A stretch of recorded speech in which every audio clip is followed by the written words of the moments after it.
Dear student, today we will discuss about the properties of matter. In this chapter, we will discuss first elasticity.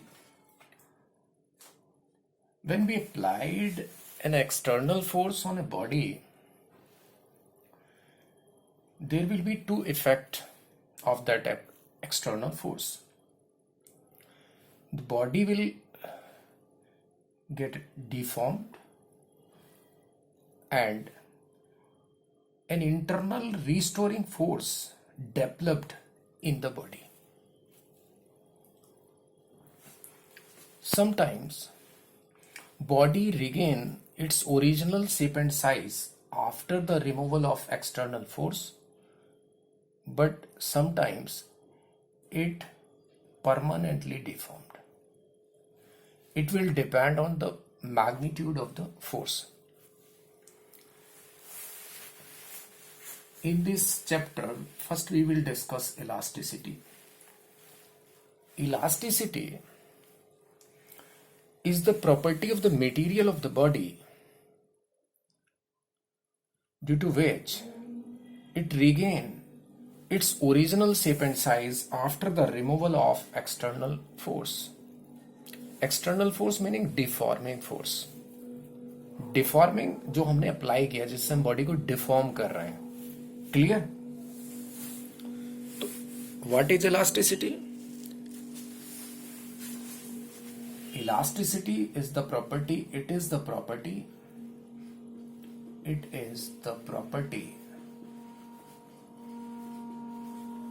of material of the body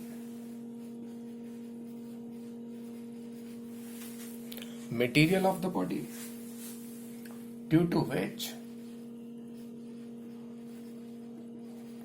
it regains its original shape and size. Original shape and size, or you can say original configuration. जैसी पहले थी body वैसी ही वापस regain कर ले. For example, जैसे मान लीजिए कोई मेटल रॉड है, उसको हमने कोई फोर्स लगाया, डिफॉर्म किया, तो मेटल रॉड वापस रिगेन नहीं करेगी, ओरिजिनल शेप एंड साइज को रिगेन नहीं करेगी. तो उस मटेरियल को हम आगे डिस्कस करेंगे. हम उसको किस में रखेंगे? प्लास्टिक मटेरियल में रखेंगे. रबर बैंड हमने लिया, रबर बैंड को हमने एक्सटेंड किया, छोड़ दिया. जैसे हमने एक्सटर्नल फोर्स रिमूव किया, रबर बैंड अपनी ओरिजिनल शेप एंड साइज को रिगेन कर लेगा. क्लियर? तो उसको हम बोलेंगे परफेक्टली इलास्टिक मटेरियल. अभी हम थोड़ी देर में डिस्कस करेंगे. This is the definition of elasticity, यानी property of the material of the body due to which it regain its original shape and size. Clear? Deforming force हम समझ ही रहे हैं. डिफॉर्मिंग फोर्स जो एक्सटर्नल फोर्स हमने लगाया बॉडी को डिफॉर्म करने के लिए. Next point is perfectly elastic body. Perfectly elastic body. That body which regain original shape and size completely after the removal of deforming force. Clear? Is called perfectly elastic body. After the removal of deforming force completely regain कर ले अपना original shape and size को, that is called perfectly elastic body. Clear? Perfectly plastic body. Perfectly plastic body. Perfectly plastic body, that body which do not regain its original shape and size after the removal of deforming force. इन्हें permanent deformation आ जाए. For example, जैसे break हो जाए, मान लीजिए large force हमने apply किया और बॉडी ब्रेक होगी, दैट कंप्लीटली कितना भी स्मॉल फोर्स लगाएं, ठीक है, कितना भी स्मॉल फोर्स लगाएं, वो डिफॉर्म हो जाएगा परमानेंटली, वापस रिगेन नहीं करेगी ओरिजिनल शेप एंड साइज को. That is called perfectly plastic body. Clear? Next term is stress.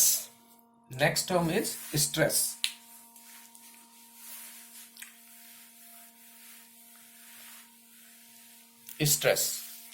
What is stress? Stress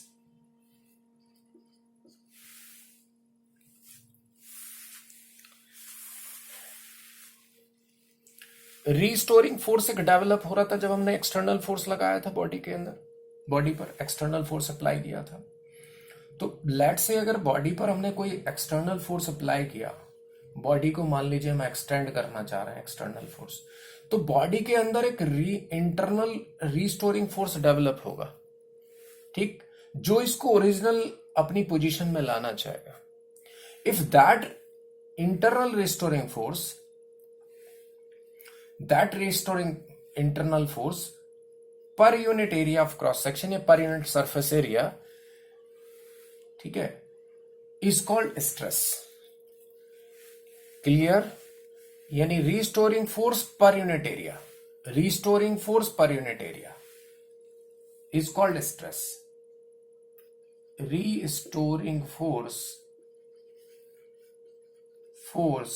पर unit area, per unit surface area बोल सकते हो, एरिया क्रॉस सेक्शन बोल सकते हो, per unit area is called stress, is called stress.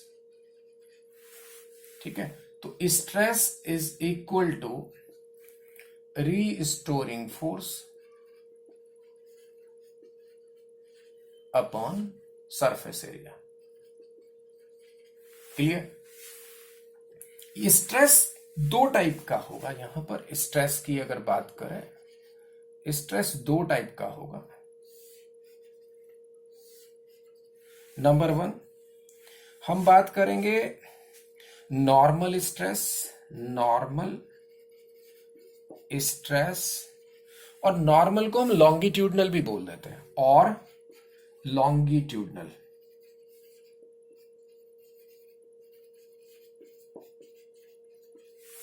दूसरा stress होगा हमारा शियरिंग स्ट्रेस और टेंजेंशियल स्ट्रेस, शियरिंग और टेंजेंशियल,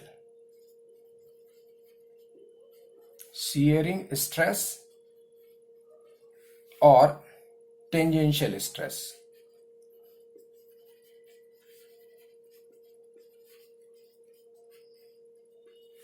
क्लियर? तो दो टाइप का स्ट्रेस हुआ, नॉर्मल स्ट्रेस और लॉन्गिट्यूडनल एक ही बात है, शियरिंग स्ट्रेस और टेंजेंशियल स्ट्रेस एक ही बात है। क्लियर? अब इसको अलग अलग हम डिफाइन करेंगे। नॉर्मल किसको बोलेंगे, नॉर्मल और लॉन्गिट्यूडनल किसको बोलेंगे, और शियरिंग किसको बोलेंगे, कब शियरिंग होगा कब नॉर्मल होगा। पहले हम नॉर्मल या लॉन्गिट्यूडनल स्ट्रेस की बात कर लेते हैं। ठीक है,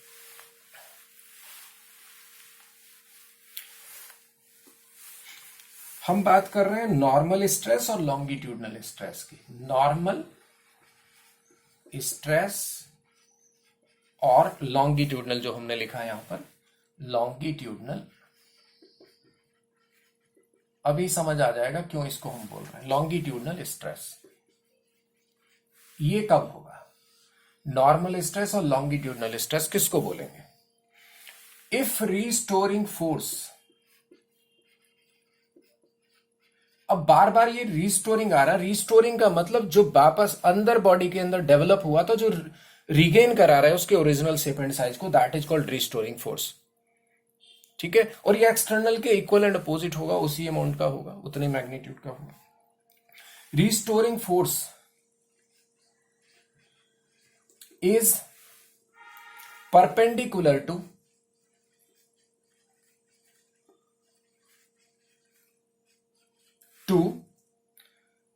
area of cross section, area of cross section, area of cross section समझते हैं, जैसे जस्ट लाइक ये वायर हो गया, तो वायर का ये एरिया क्रॉस सेक्शन हुआ, ये और ये एरिया क्रॉस सेक्शन हुआ। ठीक है, ये एरिया क्रॉस सेक्शन हुआ वायर का, ये वायर है तो ये वाला पार्ट एरिया क्रॉस सेक्शन हुआ। Okay, if restoring force is perpendicular to area of cross section, then it is called normal, is called normal, normal stress और लॉन्गिट्यूडनल स्ट्रेस।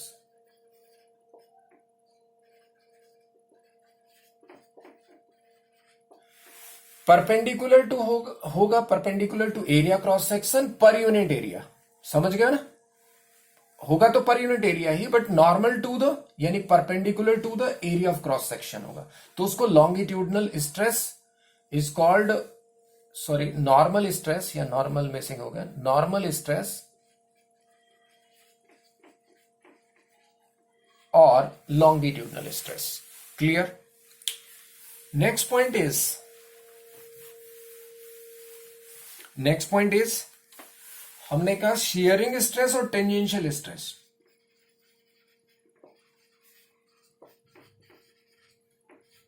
और टेंजेंशियल स्ट्रेस और टेंजेंशियल स्ट्रेस, शियरिंग स्ट्रेस और tangential stress. If restoring force is tangential to the surface, if restoring force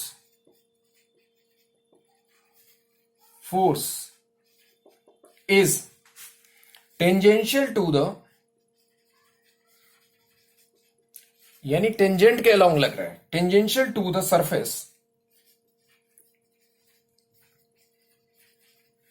surface, then it is called shearing stress। Definition वही रहेगी, tangential force per unit area cross section surface area, it is called tangential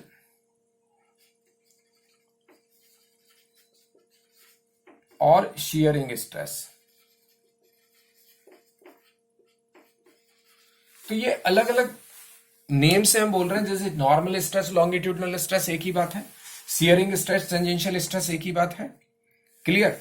अब longitudinal दो type का होगा, तो कोई confusion नहीं होना चाहिए, लॉन्गिट्यूडनल और नॉर्मल में बोल रहा हूं एक ही बात है, ठीक है।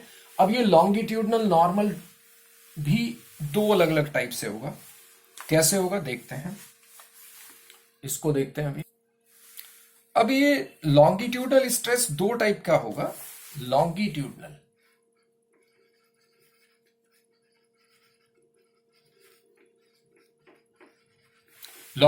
और हमने क्या बोला था दूसरा, लॉन्गिट्यूडनल के साथ साथ नॉर्मल स्ट्रेस बोला था, और नॉर्मल। तो ये दो टाइप का होगा, ये भी दो टाइप का होगा। कैसे दो टाइप का होगा देखते हैं। एक होगा टेंसाइल स्ट्रेस,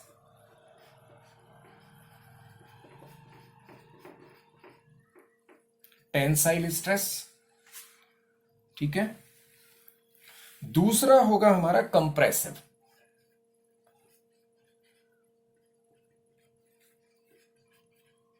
कंप्रेसिव स्ट्रेस, ठीक है। कंप्रेसिव मतलब हम किसी बॉडी को कंप्रेस कर रहे हैं, टेंसाइल मतलब उसको हम एक्सटेंड करा रहे हैं लेंथ के अलावा। जस्ट लाइक टेंसाइल में मैं देखो अगर बताऊं आपको तो कुछ इस टाइप का फिगर बनेगा। लेट से ये वायर है और वायर पे मैंने इधर फोर्स लगाया एक्सटर्नल, ठीक है। मैं इसको एक्सटेंड करना चाह रहा हूं, तो एक्सटेंड करना चाह रहा हूं। अब एक चीज बताइए, यहां पर किसी पर्टिकुलर एरिया क्रॉस सेक्शन पे फोर्सेस लगेंगे, अलोंग द लेंथ लगेंगे, इस एरिया क्रॉस सेक्शन के परपेंडिकुलर लगेगा, इसमें जो एक्सटेंशन आई हुई इधर फोर्स लगेगा, इसके अपोजिट इस डायरेक्शन में फोर्स लगेगा, यानी एक्सटेंशन को रोकेगा, वो अपोज करेगा, रिस्टोरिंग फोर्स वापस लेकर के आएगा इनिशियल पोजीशन में। क्लियर। तो ये लेंथ के अलोंग जो लग रहा है टेंसाइल स्ट्रेस है। कंप्रेसिव में हम ऐसा कह सकते हैं, इसी वायर को या किसी बॉल को हम कंप्रेस करें, जस्ट लाइक यहां से हमने कंप्रेस कर दिया, इधर से कंप्रेस किया तो यहां पर फोर्सेस लग गए, ऐसे फोर्स लग गया, ये फोर्स लग गया, इसको हम कंप्रेस कर रहे हैं। तो ये कंप्रेसिव स्ट्रेस हुआ, है तो ये फोर्स पर यूनिट एरिया और सरफेस एरिया के नॉर्मल ही है, बट यहां कंप्रेस कर रहे हो, यहां इसको एक्सटेंड कर रहे हो, इतना डिफरेंस है। क्लियर है। ये नॉर्मल स्ट्रेस ही, लेंथ के अलोंग लॉन्गिट्यूडनल बोल दिया है, नॉर्मल बोल दिया, एक ही बात है, समझ गए।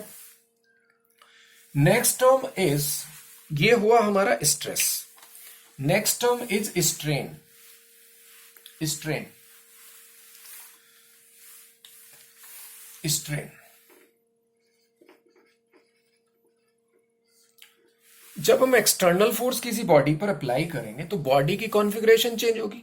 ये तो बॉडी की कॉन्फ़िगरेशन चेंज होगी, तो बॉडी की जो ओरिजिनल कॉन्फ़िगरेशन है और जो कॉन्फ़िगरेशन चेंज हुई है, इसका जो रेशियो होता है that is called strain. Clear? तो strain is the ratio of change in configuration to the original configuration. तो strain is equal to change in configuration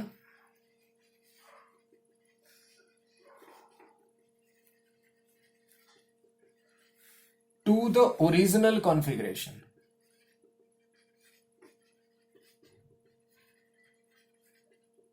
original configuration. Clear? अब स्ट्रेन के भी अलग अलग टाइप हैं, टाइप्स ऑफ स्ट्रेन, अलग अलग टाइप की स्ट्रेन है। जैसे हम बात करें longitudinal strain,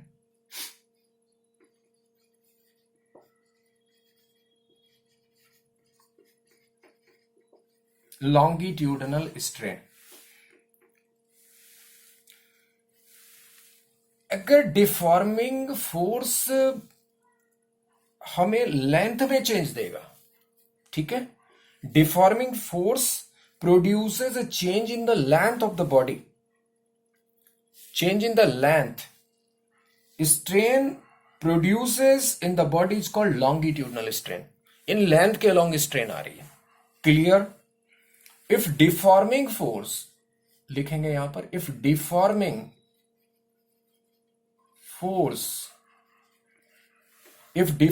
force produces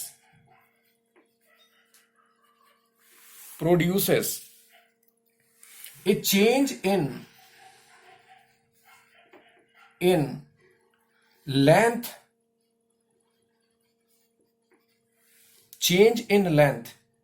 the strain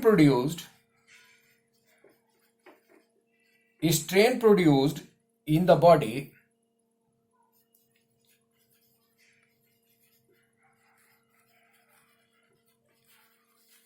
is called longitudinal strain.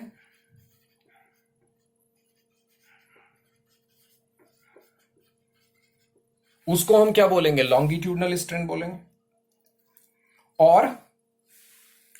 और टेंसाइल स्ट्रेन। तो यहां पर लॉन्गिट्यूडनल और टेंसाइल एक ही बात होगी, ठीक है, ध्यान रखेंगे। जैसे नॉर्मल स्ट्रेस और लॉन्गिट्यूडनल स्ट्रेस एक ही था, यहां पर लॉन्गिट्यूडनल स्ट्रेन और टेंसाइल स्ट्रेन हो गया। क्लियर? बात समझ आ गई? तो अब लॉन्गिट्यूडनल स्ट्रेन फार्मूला क्या हो जाएगा? Longitudinal strain is equal to change in length upon original length.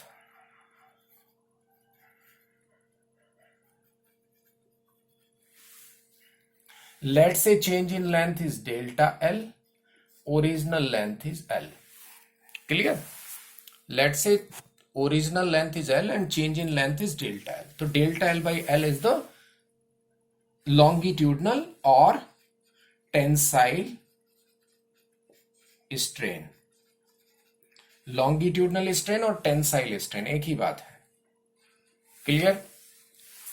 Longitudinal strain और टेंसाइल स्ट्रेन, आई थिंक ये क्लियर हो गया होगा। Next point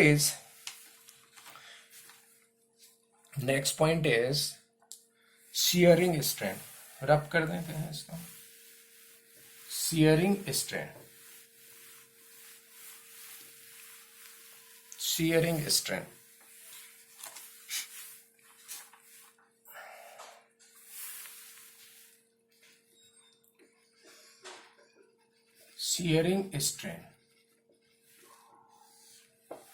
shearing strain.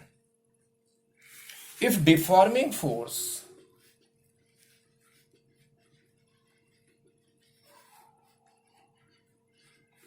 produces a change in shape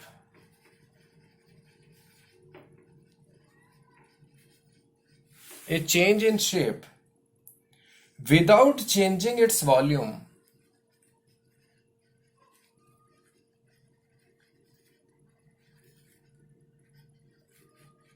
Without changing its volume, the strain produced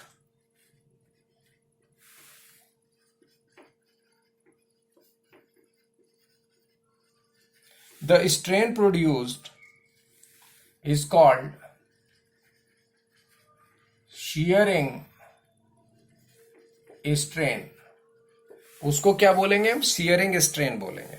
जैसे for example इसमें ये समझिए, मान लीजिए क्यूबिकल कोई बॉडी है, जस्ट लाइक ऐसे समझिए, ये क्यूबिकल बॉडी है और इस क्यूबिकल बॉडी में हमने ये देखिए इस सरफेस पर, ये जो ऊपर वाला क्रॉस सेक्शन है, इस पर कोई फोर्स लगा है, तो टेंजेंशियल फोर्स लगा, ये फोर्स स्लाइटली आगे की तरफ, ये वाली जो सरफेस है शिफ्ट हो गई है, कुछ आगे की तरफ शिफ्ट हो गई है. मैं एक सिंगल फेस दिखा रहा हूं मैं आपको, जस्ट लाइक ऐसे हो गया होगा, ये वाला फेस दिखा रहा हूं मैं आपको, ये रिलेटिवली लोअर के रिलेटिवली आगे शिफ्ट हो गया होगा कुछ, ये ऐसे शिफ्ट हो गया होगा कुछ. तो ये जो स्ट्रेन आई है हमारी, ये शियरिंग स्ट्रेन है. किसी एंगल पर अपर वाला सरफेस लोअर के रिलेटिवली आगे शिफ्ट हो गया. Let's say this is delta x and this is x. तो ये आगे हम डिस्कस करेंगे, इसका वैल्यू भी निकालेंगे, मॉडुलस ऑफ रिजिडिटी वगैरह निकालेंगे. Clear? This is called shearing strain. Shearing strain. Clear? Shearing strain इसको बोलेंगे. आई थिंक क्लियर हो गया होगा. नेक्स्ट पॉइंट इज, तो हम लिख सकते हैं यहां पर डेल्टा एक्स बाई एक्स. ये जो हमारा डेल्टा एक्स बाई एक्स है किसी एंगल पर, ये हमारा, ये यहां पर मॉडुलस ऑफ रिजिडिटी में भी हम इसको देखेंगे. अभी ये शियरिंग स्ट्रेन समझिए कि रिलेटिवली लोअर सरफेस के रिलेटिवली आगे शिफ्ट हो गया है. ठीक है, टेंजेंशियल हमने फोर्स लगाया था. अब ये आएगी कब देखते हैं मॉडुलस रिजिडिटी में. Shearing strain. Next point is